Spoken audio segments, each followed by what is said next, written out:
Hello friends, ఈరోజు దీక్షణ మల్లె ఛానల్లో వచ్చేసి ఫ్లఫీగా ఉండే ఆమ్లెట్ ఎలా తయారు చేయాలో చూద్దామండి.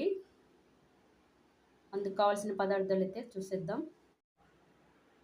ఎగ్ ఆమ్లెట్ తయారు చేయడానికి 2 కోడిగుడ్లు అయితే తీసుకొని పగలగొట్టుకొని ఒక గిన్నెలో అయితే వేసుకోవాలండి.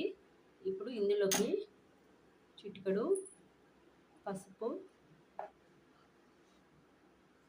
టేస్ట్కి తగినంత సాల్ట్, పసుపు, ఉప్పు, కారం, ధనియాల పొడి వేసి కలుపుకున్నామండి.